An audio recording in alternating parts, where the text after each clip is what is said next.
D램의 캐패시터에 보면 이렇게 1과 0을 저장을 하는데요. 캐패시터에다가 또 도핑을 여기 많이 주고 적게 주고 많이 주고 적게 이렇게 해서 안에서 돌아다니는 구조를 해서 그래서 계속해서 이게 이 전기차를 많이 만들어주는 한두 개가 아니라 여러 개를 만들어 그래서 전기가 가두어지는 현상이 일어나게 되는데요. 현재 계속 그러면 끊임없이 리프레시 전기를 공급하는 그 부분이 해결되는 부분이 되겠습니다. 캐패시터에다가도 산화막 절연 구조를 줄 수 있느냐 줄 수 있습니다. 네.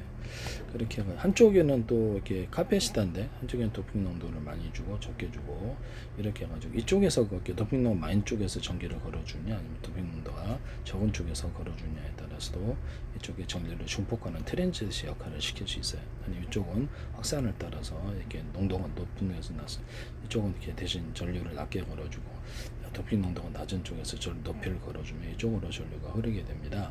그래서 단방향 모스펫도 만들고 이렇게 이걸로 이렇게 양방향도 마시고 트랜지스터도 만들 수 있는데요. 하시면 제 기술이 되겠습니다. 또는 여기다가 이렇게 오목화놈을 파가지고 오목화놈을 파서 태양광이나 태양열을 전지에도 오목화놈을 파주거나 볼록볼록한 구조물을 이렇게 평판보다 만들어주는 게 전기가 축적되는 배터리가 된다라고 말씀을 드렸었거든요. 그래서 이렇게 해서 하시면 제 기술이 되겠어요. 여기다 구리줄을 이렇게 그어주거나 알루미늄줄을 그어줘야 되겠죠. 그래서 고속 전송을 하게 된다. 이게 구리나 알루미늄 같은 것을 기타 다른 금속을 코팅을 해서 전기를 걸어주는 방식으로 하면 태양빛을 전기가 유도를 해서 전기가 태양빛을 유도를 해서 이것을 이렇게 빛으로 바뀐다라고 말씀을 드렸는데요. 하시면 제 기술이 되겠습니다. 금속 단독으로도 가능하다라고 말씀드립니다. 전기를 걸어주는 방식 때문에 그런데요. 교류나 직류를 걸어줍니다. 하시면 되겠습니다. 그래서 이게 카페시터 안에도 오목화놈을 이렇게 파주거나 거기다 볼록볼록한 구조물을 넣어서 전기를 축적할 수 있느냐? 근데 그렇습니다. 그래 트렌드에서도 안에서도 그렇고요. 볼록볼록한 구조물을 넣어서 축적하거나 오목화놈을 파서 평평보다는 전기가 흐르는 구조를 만들어 주는데요. 카페시터에도 도핑 공정이 필수적으로 적용한다고 구글에 나와 있고요. 전자부분용 카페시터 전체에 도핑하는 것은 아니고 반도체 집적으로 내부에 들어간 반도체 기반 카페시터 MOS 다결정 실리콘 4세대 에너지 저장량 슈퍼 카페시터만 특정 부위에 도핑을 진행합니다. 일반 카페시터, 디램 카페시터 이런 데도 도핑을 해서 이것을 전기를 가해 저장을 할 수가 있어요. 그래서 보통 이게 하부 실리콘 저항압수 모스 카패시터인데요. 그 반도체 연구나 공정의 자유수는 금속 산화물 반도체 모스의 구조의 카패시터. 그래서 한쪽 전극 역할은 실리콘 기반의 P형 또는 N형 도핑을 해둬야 전압을 가했을 때 전하가 기판 표면에 빠르게 모이는 걸 이동하게 되는데 전이샤를 만들어주는 방법으로 하는데요. 제가 P형이나 N형 반도체 단독으로라도 여기서 도핑도 여기 많이 주고 적게 주고 많이 주고 적게 주고 이렇게 많이 주고 적게 주고 해서 어느 쪽 방향에서 걸어 베이스가 없어지는 거죠. 원래는 이제 2m 베이스 콜렉터인데 베이스가 없어지고 두 개로도 할 수 있고 NP형 또는 N년 PP 이렇게도 할 수도 있고 N형 또는 P형 단독으로도 할 수 있어요. 그 안에서도 전지차를 만들어 주면 되니까 도핑 농도를 여기 많이 주고 저기 적게 줘서 차이를 줘서 이쪽에서 걸어주느냐 저기 걸어주느냐에 따라서 중폭 구조로 트랜지스터로 만들어주고 이쪽에서 전류를 뺄 수도 있어요. 네네. 이런 부분을 말씀을 드립니다. 그래서 전이차를 이용한 도핑 농도를 통한 전이차가 N형, P형 단독 하나로도 트랜지스터 역할을 시키거나 카패시터 역할을 시킬 수 있어요. 하시면 제 기술이 되겠다.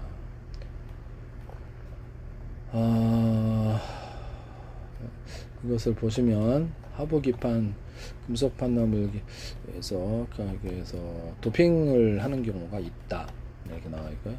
반도체 소자가 미세화되면서 하프늄 산화물 같은 고유 전부를 카패시터 절연막으로 유전처로 사용할 때 순수한 하프늄 산화목은 일반 유전처이지만 여기에 실리콘, 알루미늄, 지르코늄을 미량 도포를 하게 되면 실리콘, 알루미늄 이렇게 지르코늄 이렇게 미량 도핑을 하게 되면 상온에서 강유전성을 가지고 데이터 저장 능력을 극대한 비휘발성 메모리형 카패시터를 제조한다라고 나와 있습니다. 그래서 순수한 하프늄 산화막 여기에다가 실리콘, 알루미늄, 지르콘이 미량 도피하면 상온에서 강유전성, 데이터 저장 용량을 극대화한 비휘발성 메모리형 카패시터를 제조한다. 카패시터로도 플로팅 게이트를 만들 수 있는 순간이죠. 여기다가 이제 그래서 그 산화막 코팅을 하든지 무슨 코팅을 하든지 코팅을 해가지고 전기를 마저 뭔 코팅이든지 플로팅 게이트로도 사용할 수 있습니다. 그래서 지금의 그 끊임없이 전기를 공급해야 되는 리프레시 구조를 해결할 수 있는데요. 고출력 에너지 저장 장치 슈퍼카패시터의 탄소 전극을 만들 때 그래핀이나 탄소 나노 튜브 전극에 질소, 황, 불소 등을 도핑하면 전극 표면의 화학적 활성도 높은 전하를 더 많이 붙잡을 수 있게 된다. 그래서 슈퍼카패시터의 단점인 에너지 저장 용량을 크게 높일 수 있다. 응급물질에 미리 리튬이온을 삽입하는 프리도핑 과정을 통해서 작동 전하고 용량을 좀 끌어올리기도 한다라고 나와 있습니다. 일반 회로용 카패시터 자체를 통째로 도핑하지는 않는다고 나오는데요. 그래서 반도체 내부에 들어간 카패시터의 실리콘 전극이나 기판에는 전도성을 위해 고농도 도핑을 합니다. 이렇게 나와 있습니다. 그래서 차세대 카패시터 유전체 절연마 슈퍼카패시터 전극 성능향 내 특수 도핑을 수행합니다. 그래서 결론 카패시터에 도핑을 한다라고 나와 있습니다. 네네네. 그러면 이거를 카패시터를 디램 카패시터가 어떻게 제작이 되어 있는지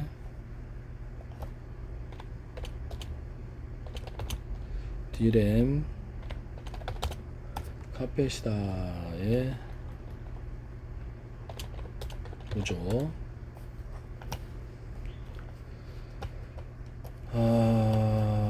근데 이게 그냥 평판으로 되어 있는 건 아니고요. 예, 고도화된 3차원 구조를 사용하는데 카패시터나 트랜지스터 오목화놈을 이렇게 파주면은 전화가 안에 그러니까 고여가지고 전기가 고여서 흐르지 않게 되고요. 쉽게 이렇게 리프레시를 갖다 계속 끊임없이 하는 것을 반복 주기를 줄이거나 이렇게 해서 속도를 높일 수 있다. 발효를 뜻하는. 근데 오목화놈 그 볼록볼록한 구조물을 금속 구조물이다 그러면 높여갖고 넣어주면 거기에 이제 전기가 축적이 되어서 배터리가 되는 거로 전기가 자꾸 사라지지 않는다.